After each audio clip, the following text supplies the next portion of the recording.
Magnum, give me your thoughts on being the NWA guy and all that aspect. And Ricky was such an amazing seller and such good baby faces, that I really cultivate. Well, and Ricky knew his role. Ricky knew how to make everybody in that arena want to come in that ring and help him. I mean, he could sell and get the sympathy and stay in the fight and make and come back, have fire. He could talk.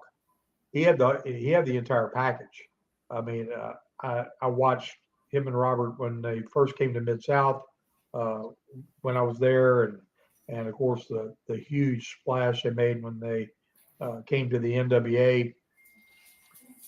There wasn't anything they couldn't do, and Ricky was so good that seriously, as great of a tag team career as they had, I'm not so sure that Ricky couldn't have been one of the biggest singles of all time because he was a a Rey Mysterio-ish type individual, and if he had been given the push, and which I just don't think he would have ever done it to Robert because they were so tight and so close. But as a single, I'm not so sure he couldn't have been one of the biggest of all time. Yeah. So you think he would have been capable of being a world champion and anything like that? You think he had all the Hands tools to down, do that? hands down. Him and Flair did the whole 60 minutes all the way around the whole country. Then they came back and did 90 minutes around the entire country. And Ricky was 190 pounds and never got tired and could just go and go and go. And his work in the ring was phenomenal. And again, he had a very passionate, great interview to go along with it. So he was the package before that was fashionable. He was doing something that was outside the box because again, that was back when everybody wanted, 6'2", 240 to 250 pound guy, in that marquee role as they NWA foresaw it back in that day.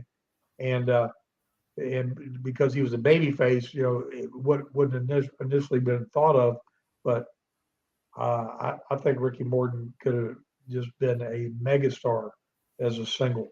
And to his credit, Robert doesn't ever get all the credit he should get. But Mm-hmm. Robert is as fundamentally sound in the ring as anybody you would ever want to see. His timing was impeccable. He just didn't have the microphone persona that his partner did. And he would say a very few words, and Ricky would always carry the interview. And unfortunately, that cat typecast you a little bit. But if you watch what he did in the ring, he was phenomenal. And you know, so he's really second to none. And it's not like he was the sidekick. He could hold his own completely in the ring. It was surely Ricky's charisma on the microphone to go along with that that baby face selling and comebacks that made him kind of a standout. Well, it's crazy too because they're still going at it. Actually, Robert Gibson retired briefly, but coming up, WrestleMania weekend, they're working GCW. It's the Rock and Roll Express and Ricky's son Kerry going up against the East West Express and Mike Bailey.